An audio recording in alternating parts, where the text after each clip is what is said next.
Hello students, तो आज हम देखने वाले हैं फोटोसिंथेसिस का लेक्चर 2। फोटोसिंथेसिस के लेक्चर 1 में हमने इंट्रोडक्शन देखा था और फिजियोलॉजी, प्लांट फिजियोलॉजी के कुछ इंट्रोडक्शन देखे थे। लेक्चर 1 के लिंक आपको डिस्क्रिप्शन में मिल जाएंगे, आप वहां से देख सकते हो। तो वो पहले देखो, उसके बाद ये लेक्चर 2 देखो।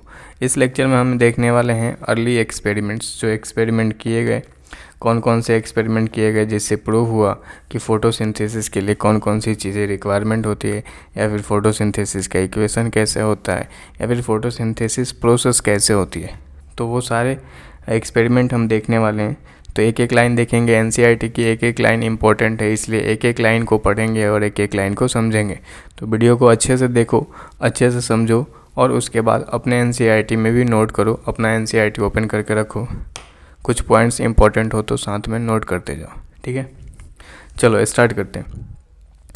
It is interesting to learn about this simple experiment that lead to gradual development in our understanding of photosynthesis. जिसमें कि अभी सबसे पहले जो एक्सपेरिमेंट किया गया, किसने किया?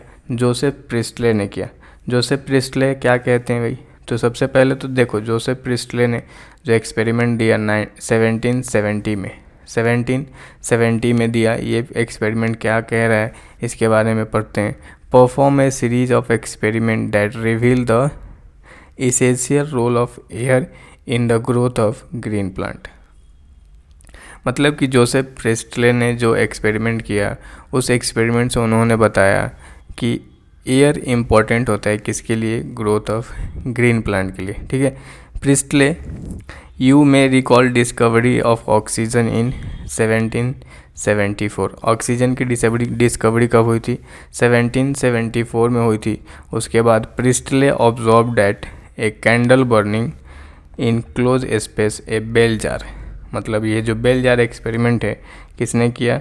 प्रिस्टले एक्सपेरिमेंट ने किया। अब इस एक्सपेरिमेंट में उन्होंने क्या किया? तो एक्सपेरिमेंट को समझो। एक्सपेरिमेंट में उन्होंने क्या किया कि एक बेल जार लिया जो ग्लास का बना है। ये जो बेल जार है वो ग्लास का बना है, ठीक है। अब इस ग्लास में उन्होंने एक कैंडल को जला दिया और कैंडल को जलाने के साथ साथ एक माउस को रख दिया। तो उन्होंने एक्सपेरिमेंट में रिजल्ट क्या देखा कि कैंडल कुछ टाइम के बाद क्या हो रहा है? बुझ जा रहा है, और माउस जो है, माउस है वो रैट, वो भी क्या हो रहा है? डेड हो जा रहा है। लेकिन बाद में उन्होंने क्या किया कि उन्होंने बेल जार जो है उसके अंदर उन्होंने एक ग्रीन प्लांट लिया, ठीक है। और ग्रीन प्लांट के अंदर उन्होंने कैंडल बर्न किया और साथ में एक रैट भी लिया। तो उन्होंने देखा कि इस एक्सपेरिमेंट में जो रैट हैं वो भी लिविंग है, और जो कैंडल है वो भी जल रहा है, और जो प्लांट है वो भी ग्रो कर रहे हैं, ठीक है। तो इससे कंक्लूजन क्या निकाला उन्होंने? तो पढ़ते हैं। सून गेट एक्सटिंग्विश, जो फिगर में दिखाया गया है। Similarly a mouse would soon suffocate in close space. He conduct that a burning candle and animal that breathe the air. मतलब इससे क्या एक्सपेरिमेंट हुआ कि जो रैट है उसको ब्रीथ करने के लिए क्या चाहिए? एयर चाहिए। तो मान लो कि ये रैट जो होगा ब्रीथ करने के लिए इससे O2 ले लिया, ठीक है। और O2 लेने के बाद इसने क्या किया? CO2 को रिलीज़ किया, ठीक है। अब यहाँ पे आपको पता है कि कोई भी चीज़ जलता है तो उसके लिए क्या चाहिए? O2 चाहिए, ठीक है।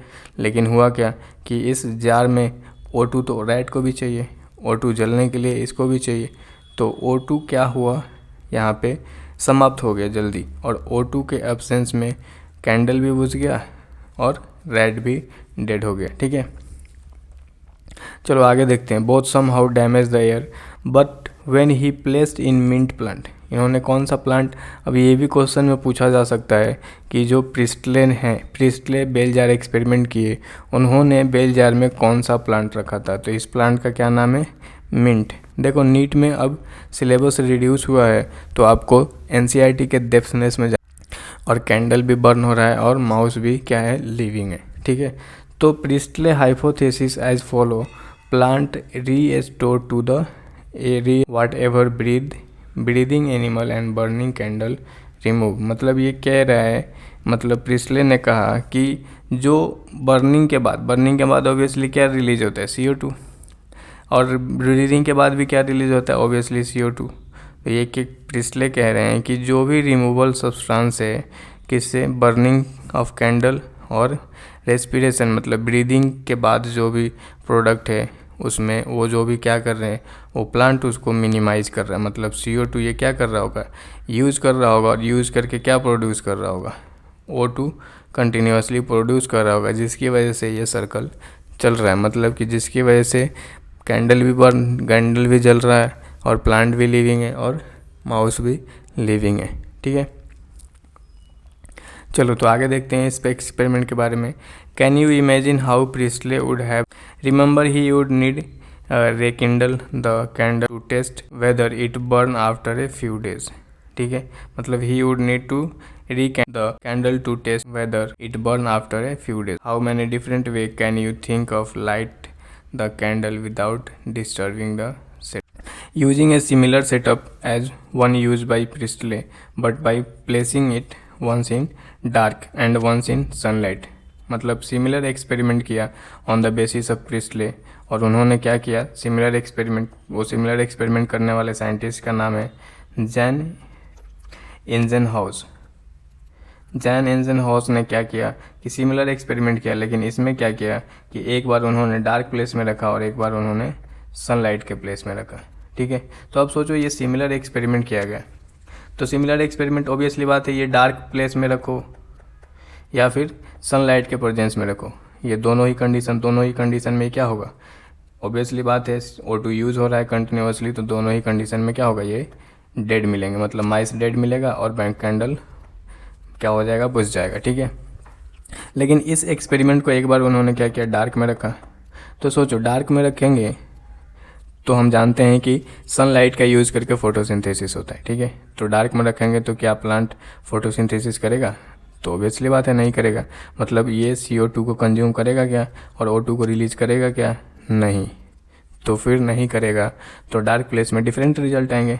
तो जैन इंजेनहाउस ने एक्सपेरिमेंट किया, एक बार डार्क प्लेस में रखा और एक बार इसी एक्सपेरिमेंट को सनलाइट के प्रेजेंस में किया।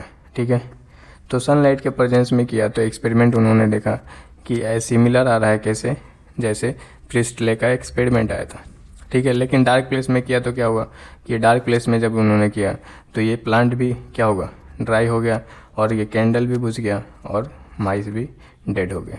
समझ में आया? तो इंजेनहाउस ने क्या किया कि so that the sunlight is essential to the plant process that somehow purify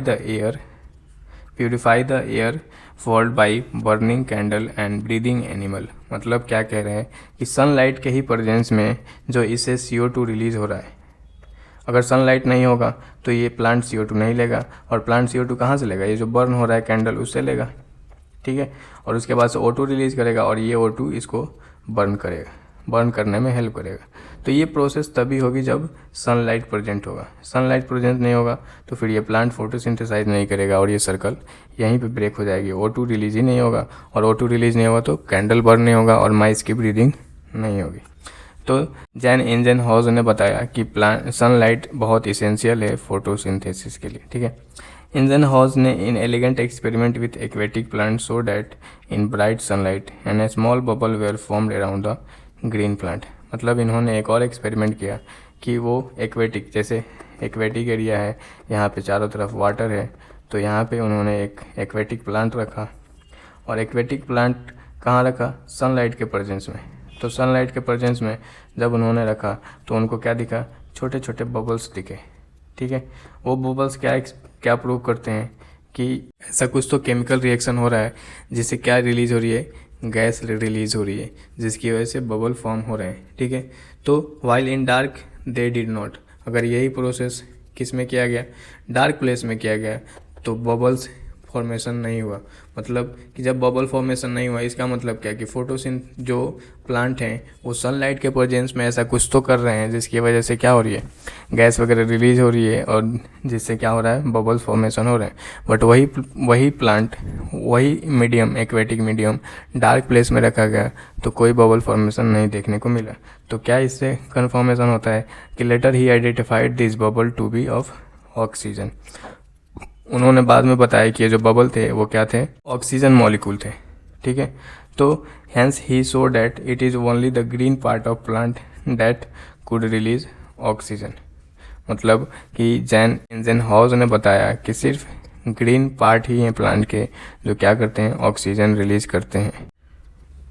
now next we will see it was not until about 1854. Scientist का नाम है जूलियस वॉन सच. ठीक है, ये साइंटिस्ट ने क्या किया, provide evidence for production of glucose. इन्होंने क्या किया, जूलियस वॉन सच साइंटिस्ट का नाम है, 1854 में इन्होंने एविडेंस प्रोवाइड किया किसके लिए, फॉर प्रोडक्शन ऑफ ग्लूकोज के लिए. और क्या कहा कि व्हेन प्लांट ग्रो, मतलब जब प्लांट ग्रो करते हैं, glucose is usually stored as starch. मतलब कि ग्लूकोज जो होते हैं वो किस फॉर्म में स्टोर होते हैं प्लांट बॉडी में, स्टार्च के फॉर्म में स्टोर होते हैं. ठीक है, हिज लेटर स्टडीड, बाद में इन्होंने बताया, सो that the green substance in plant chlorophyll, as you know it is located in a special bodies later called chloroplast within plant cell. ठीक है, तो प्लांट सेल के अंदर क्या होता है, क्लोरोप्लास्ट, जहाँ पे क्या होता है, ग्लूकोज स्टोर होता है. ठीक है, he found that the green part in plant is where glucose is made. मतलब इन साइंटिस्ट ने क्या कहा, कौन साइंटिस्ट, जूलियस वॉन सच ने, कि ग्रीन पार्ट के पास क्या होता है, ग्लूकोज का फॉर्मेशन होता है, and that glucose is usually stored as starch. तो एक और क्वेश्चन बन जाता है कि प्लांट अपना फूड किस फॉर्म में स्टोर करते हैं. तो प्लांट अपना फूड, ये याद रखो कि वो स्टार्च के फॉर्म में अपना फूड स्टोर करते हैं. जैसे कि ह्यूमन सेल में जब जाओगे तो ह्यूमन सेल में पढ़ोगे ग्लूकोज जो होता है वो किस फॉर्म में स्टोर होता है, ग्लाइकोजेन के फॉर्म में स्टोर होता है. वैसे ही जो प्लांट सेल होते हैं वो प्लांट सेल ग्लूकोज को किस फॉर्म में स्टोर करते हैं, स्टार्च के फॉर्म में स्टोर करते हैं. ठीक है, चलो अब नेक्स्ट एक्सपेरिमेंट देखते हैं. Now consider the interesting experiment done by TW Eagleman. ये एक साइंटिस्ट का नाम है TW ईगलमैन. अब इस साइंटिस्ट ने क्या एक्सपेरिमेंट किया भाई, यूजिंग ए प्रिज्म ही स्प्लिट सनलाइट, जो सनलाइट होती है, इनटू इट्स स्पेक्ट्रल कंपोनेंट. मतलब कि ऑब्वियसली आप फिजिक्स पढ़े होगे, तो जब हम प्रिज्म यूज़ करते हैं तो जो वाइट लाइट होता है वो क्या होता है, और इसके 7 स्पेक्ट्रल फॉर्म में ब्रेक हो जाते हैं. मतलब कि लाइट के जो 7 वेवलेंथ होते हैं उस फॉर्म में क्या होता है, ब्रेक हो जाता है. ठीक है, तो इस 7 वेवलेंथ लाइट्स होते हैं, इस लाइट्स के बेसिस पे इन्होंने एक्सपेरिमेंट किया, जिसमें इन्होंने एग्जाम्पल में क्या लिया, एक ग्रीन अलका. मतलब ग्रीन अलका का यूज़ किया जिसका नाम क्या था, क्लैडोफोरा. तो तुमसे ये भी पूछा जाएगा कि TW ईगलमैन ने जो एक्सपेरिमेंट किया था, स्पेक्ट्रल एक्सपेरिमेंट, उसमें कौन सा प्लांट लिया था. ठीक है, तो ग्रीन अलका लिया था जिसका एग्जांपल क्या है, क्लैडोफोरा.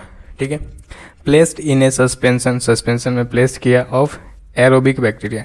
एरोबिक बैक्टीरिया मतलब ऑब्वियसली बात है ऑक्सीजन कंज्यूम करने वाला bacteria. The bacteria were used to detect the site of, वो बैक्टीरिया क्या करते थे, used to detect the site of O2 evolution. He observed that bacteria accumulation mainly in region of blue and red light of split spectrum. मतलब कि उन्होंने क्या किया, split किया, 7 वेवलेंथ हो गए, और यहाँ पे लीव था. ठीक है, और लीव के साथ में उन्होंने क्या किया कि सोचो 7 स्पेक्ट्रम फॉर, मान लो कि यहाँ पे एक लीव लेता हूँ. ठीक है, इस लीव पे 7 वेवलेंथ मिल रहे हैं. यहाँ पे एक प्रिज्म लगा दिया, इधर से रेज आ रही है, तो ये रेज 7 वेवलेंथ में कन्वर्ट हो गई. ठीक है, और उन्होंने यूज़ किया क्या, एक एरोबिक बैक्टीरिया. तो सोचो जिस एरिया में ज़्यादा फोटोसिंथेसिस होगा उस एरिया में ऑक्सीजन ज़्यादा रिलीज होगा ना, समझ में आ रहा है, और जिस एरिया में ज़्यादा ऑक्सीजन रिलीज होगा उस एरिया में बैक्टीरिया ज़्यादा ग्रो होंगे. तो उन्होंने देखा क्या कि जो ब्लू लाइट थे और रेड लाइट थे, इधर बैक्टीरिया क्या हो रहे थे, ज़्यादा ग्रो हो रहे थे. ठीक है, as first section spectrum of photosynthesis was thus described, and it resembled roughly the absorption spectra of chlorophyll A and B. मतलब क्लोरोफिल A और B के प्रेजेंस में क्या देखा गया है, ये जो लाइट है, ब्लू कलर और रेड लाइट, तो ये आपको ध्यान देना है. अभी हम पढ़ेंगे इसके बारे में डिटेल में कि ब्लू लाइट के प्रेजेंस में फोटोसिंथेसिस कैसा होता है, रेड लाइट के प्रेजेंस में फोटोसिंथेसिस का जो डायग्राम है वो कैसा होता है. ठीक है, तो आपको याद रखना है साइंटिस्ट का नाम, साइंटिस्ट ने कौन सा प्लांट यूज़ किया, कौन सा बैक्टीरिया यूज़ किया, उन्होंने ये एक्सपेरिमेंट किस बेसिस पे किया और इसका कंक्लूजन क्या है. ठीक है, चलो नेक्स्ट देखते हैं. By the middle of 19th century के मिड में एक key feature of plant photosynthesis were known, namely that plant could be use light energy to make carbohydrate from CO2 and water. 19th century के mid में क्या पता चला कि use light energy, plant क्या यूज़ करते हैं, light energy to make carbohydrate, मतलब कार्बोहाइड्रेट से ग्लूकोज, और किससे बनाते हैं, फ्रॉम वाटर एंड CO2। ठीक है, तो इस इक्वेशन का एक क्या आया, empirical equation representing the total process of photosynthesis for oxygen evolving organism. तो अब आपको फोटोसिंथेसिस का ये बहुत ही इंपॉर्टेंट इक्वेशन आपको याद रखना है। ठीक है, अब ये इक्वेशन में CO2 plus water tense to, और ये एम्पेरिकल फार्मूला है कार्बोहाइड्रेट का CH2O। ठीक है, और क्या इवॉल्व हो रहा है, ऑक्सीजन गैस इवॉल्व हो रहा है। हम फोटोसिंथेसिस का जो कंप्लीट इक्वेशन है वो आगे देखने वाले हैं, डिटेल में देखने वाले हैं, तो इस इक्वेशन को भी आप याद रखो। ठीक है, वेयर जो CH2O है ये एम्पेरिकल फार्मूला क्या रिप्रेजेंट करता है, ये रिप्रेजेंट करता है कार्बोहाइड्रेट। ठीक है, जिसमें ग्लूकोज हो सकता है, फ्रुक्टोज हो सकता है, H6 कार्बन शुगर होता है। ठीक है, आगे देखते हैं। Milestone contribution to understanding the photosynthesis was that made a microbiologist, जिस साइंटिस्ट का नाम है कॉर्नेलियस वैन नील। ठीक है, इन्होंने क्या किया भाई, who based on his study of purple and green bacteria. Purple, ये याद रखना है आपको कि ये साइंटिस्ट पर्पल और ग्रीन बैक्टीरिया पे स्टडी कर रहे थे, and demonstrated that photosynthesis is essentially a light dependent. Photosynthesis क्या होता है, is essentially a light dependent reaction in which hydrogen from suitable oxidizable compound reduce carbon dioxide to carbohydrate. मतलब इन्होंने बताया कि क्या है, एक ऑक्सीडाइजेबल कंपाउंड होता है। ऑक्सीडाइजिंग कंपाउंड क्या होता है कि जिसका क्या हो, ऑक्सीडेशन हो। अब ऑक्सीडेशन जिसका होता है, ऑक्सीडेशन जिसका होता है उसके लिए एक रिड्यूसिंग सब्सटेंस होता है। ठीक है, फॉर एग्जांपल मान लो CO2 है, CO2 को अगर रिड्यूस करना है, CO2 को क्या करना है, रिड्यूस करना है, तो ऑब्वियसली बात है इसको रिड्यूस कौन करेगा, जिसका ऑक्सीडेशन होगा। फॉर एग्जांपल देखो H2A और CO2 मिलके क्या बनाया, 2ACH2O। इसमें क्या हुआ, हाइड्रोजन का एडिशन हुआ। मतलब क्या हुआ कि CO2 का क्या हो रहा है, CO2 का रिडक्शन हो रहा है। यहाँ देखो CO2 का क्या हो रहा है, रिडक्शन हो रहा है। और देखो हाइड्रोजन के रिमूवल को क्या बोलते हैं, ऑक्सीडेशन। तो यहाँ देखो ये ऑक्सीडेशन हो रहा है। मतलब जिसका क्या होता है ऑक्सीडेशन, वो क्या होता है, रिड्यूसिंग एजेंट। तो एक रिड्यूसिंग एजेंट होता है और एक ऑक्सीडाइजिंग एजेंट होता है। ठीक है, और इस बेसिस पे क्या बनता है, 2A और एम्पेरिकल फार्मूला ऑफ कार्बोहाइड्रेट, और साथ में क्या बनता है, वाटर बनता है। तो कॉर्नेलियस वैन नील ने बताया कि एक रिड्यूसिंग एजेंट होता है जो क्या करता है, CO2 को रिड्यूस करता है, और रिड्यूस करके क्या बनाता है, कार्बोहाइड्रेट बनाता है। मतलब कार्बोहाइड्रेट का एम्पेरिकल फार्मूला से समझ सकते हो कि कार्बोहाइड्रेट 6 कार्बन कंपाउंड बनता है। तो अब हम धीरे धीरे बढ़ रहे हैं जो फोटोसिंथेसिस का रियल इक्वेशन होता है उसके तरफ। ठीक है, तो इन green plant water is hydrogen donor. जो ग्रीन प्लांट होते हैं उसमें वाटर क्या होते हैं, हाइड्रोजन डोनर होते हैं। जैसे ये एक्सपेरिमेंट समझ में आए, मतलब कि एक वाटर हाइड्रोजन डोनर होगा, एक हाइड्रोजन एक्सेप्टर होगा। ठीक है, तो वैसे ही ग्रीन प्लांट जो होते हैं उसमें वाटर क्या करते हैं, एक्ट एज हाइड्रोजन डोनर करते हैं, and oxidise to O2। Obviously बात है, ये क्या करेंगे, हाइड्रोजन देंगे, तो हाइड्रोजन देंगे तो क्या बनेगा, ऑक्सीजन बच जाएगा। तो वाटर क्या करते हैं, वाटर हाइड्रोजन देते हैं, तो ऑब्वियसली बात है हाइड्रोजन देने का मतलब दूसरे को क्या करेंगे, रिड्यूस करेंगे और खुद को ऑक्सीडाइज करेंगे। तो ऑक्सीडाइज होकर क्या बनाते हैं, O2 बनाते हैं। मतलब जो तुमने कहानी सुनी है बचपन में कि प्लांट क्या करते हैं, CO2 लेते हैं और CO2 के बदले क्या देते हैं, O2 देते हैं, वो कहानी यहाँ पे गलत हो गई। मतलब क्या कि यहाँ तो क्या बोल रहा है, यहाँ रियल जो इक्वेशन हो रहा है उसके अकॉर्डिंग जो वाटर होता है वो क्या करता है, वाटर होता है वो H देता है और ये ऑक्सीजन देता है। मतलब ये H प्रोटॉन देता है जो किसको, जो CO2 को क्या करता है, ये H जो होता है वो CO2 से कंबाइंड होकर क्या बनाता है, CH2O बनाता है, जो एम्पिरिकल फार्मूला ऑफ कार्बोहाइड्रेट होता है। ठीक है, तो मतलब कि जो ऑक्सीजन रिलीज होता है वो किससे रिलीज होता है, CO2 से रिलीज होता है क्या, नहीं, वो किससे रिलीज होता है, वाटर से रिलीज होता है। ठीक है, तो ये भी बहुत इंपॉर्टेंट क्वेश्चन है, पूछा जाता है कि बताओ जो ऑक्सीजन रिलीज होता है वो CO2 से रिलीज होता है या वाटर से रिलीज होता है। ठीक है, आगे पॉइंट है, some organism do not release O2 during photosynthesis. कुछ ऑर्गेनिज्म जो होते हैं वो क्या करते हैं, ऑक्सीजन रिलीज नहीं करते हैं ड्यूरिंग फोटोसिंथेसिस। तो ऑब्वियसली बात है कि जो ऑक्सीजन रिलीजिंग नहीं होंगे, तो सोचो ऑक्सीजन रिलीजिंग कौन होंगे, जिसमें वाटर एक्ट कर रहा होगा, act as hydrogen donor, water act as hydrogen donor act कर रहा होगा, उसी में ऑक्सीजन रिलीज होगा। सपोज मान लो कोई ऑर्गेनिज्म है जिसमें क्या हो रहा है कि हाइड्रोजन डोनर कोई और ही सब्सटेंस है, हाइड्रोजन डोनर कोई और ही सब्सटेंस है भैया, मतलब कि उसमें वाटर है ही नहीं, उसमें क्या है, फॉर एग्जांपल कि मान लो कि जो when H2S is instead the hydrogen donor for purple and green sulphur bacteria, मतलब कि जो पर्पल और ग्रीन सल्फर बैक्टीरिया थे उसमें जो हाइड्रोजन डोनर एक्ट कर रहा था वो क्या था, H2S, मतलब H2S प्लस CO2। अब ये H2S से एक हाइड्रोजन देगा इसको, और ये क्या बना लेगा, ये सल्फ़र मिल जाएगा यहाँ पे, और सल्फ़र, ये सल्फ़र रिलीज हो जाएगा और ये हाइड्रोजन इसे मिलके क्या बना लेगा, ऑब्वियसली बात है कि ये CO2 CH2O बना लेगा, जो क्या होता है एम्पिरिकल फार्मूला ऑफ कार्बोहाइड्रेट। मतलब क्या कि यहाँ पे तुमको रिड्यूसिंग एजेंट एक होगा और एक क्या होगा, ऑक्सीडाइजिंग एजेंट होगा, मतलब कि एक हाइड्रोजन देने वाला होगा और एक हाइड्रोजन एक्सेप्ट करने वाला होगा, ऑब्वियसली बात है। तो जो ग्रीन प्लांट में हाइड्रोजन देने वाला सब्सटेंस है वो कौन सा है, वाटर है। और and purple and green sulphur bacteria में जो हाइड्रोजन डोनर है वो कौन से है, H2S है, ठीक है। तो आपको ये ध्यान रखना है। Oxidation product is sulphur and sulphate depending on the organism and not O2। Obviously बात है कि हाइड्रोजन डोनर H2S होगा तो O2 रिलीज होगा क्या, नहीं होगा। Hence he infer that O2 evolve by green plant come from water not from carbon dioxide, ठीक है। तो ये पॉइंट भी आपको याद रखना है। This was later proved by using radio isotope technique. अब ये भी क्वेश्चन पूछा जाता है कि कौन सा ऐसा टेक्निक से, मतलब कि जो फाइनल इक्वेशन तुमको मिला वो कौन से टेक्निक से मिला, ठीक है। तो रेडियो आइसोटॉपिक टेक्निक जो है इससे करेक्ट इक्वेशन मिला, जिसमें क्या है 6Ca2 12H2O और लाइट के प्रेजेंस, तो ओबियसली बात है इंपॉर्टेंट है, उसके प्रेजेंस में C6H12 और O6 कंपाउंड जिसको ग्लूकोज बोलते हैं वो फॉर्म होता है, और 6 मॉलिक्यूल ऑफ वाटर बनता है और 6 मॉलिक्यूल ऑफ O2 बनता है। ये इक्वेशन आपको याद रखना है, आगे जब हम साइकिल पढ़ेंगे उसमें बहुत इंपॉर्टेंट है।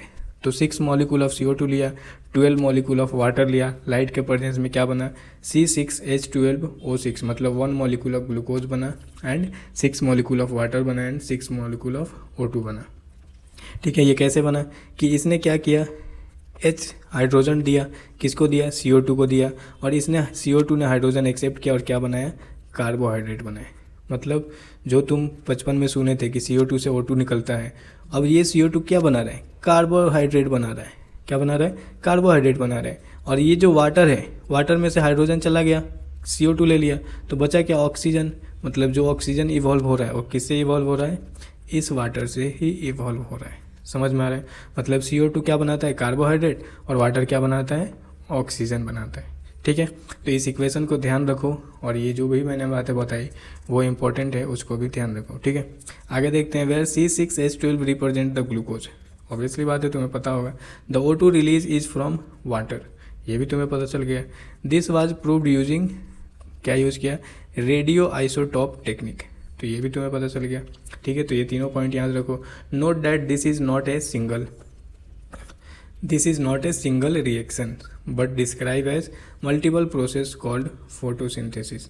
जैसे कि तुम ये देख रहे हो एक सिंगल स्टेप रिएक्शन देख रहे हो, एक्चुअल में ऐसा नहीं होता है, ये मल्टीपल स्टेप रिएक्शंस होते हैं। हम आगे देखेंगे कि कौन सी चीज़ें कहाँ होती है, कौन सी जगह पर होती है और कैसे कैसे होती है, जिसको हम फोटोसिंथेसिस कहते हैं। मतलब फोटोसिंथेसिस क्या होता है कि 6 CO2 को लेके 12 मॉलिक्यूल ऑफ वाटर के साथ लाइट के प्रेजेंस में कुछ रिएक्शंस होंगे, और रिएक्शंस होने के बाद क्या बनेगा, ग्लूकोज मॉलिक्यूल बनेगा, और 6 मॉलिक्यूल ऑफ वाटर बनेगा, और 6 मॉलिक्यूल ऑफ ऑक्सीजन रिलीज होगा, जिसको क्या बोलते हैं, फोटोसिंथेसिस प्रोसेस बोलते हैं। समझ में? तो फोटोसिंथेसिस प्रोसेस में क्या बनेगा, ग्लूकोज, वाटर एंड ऑक्सीजन।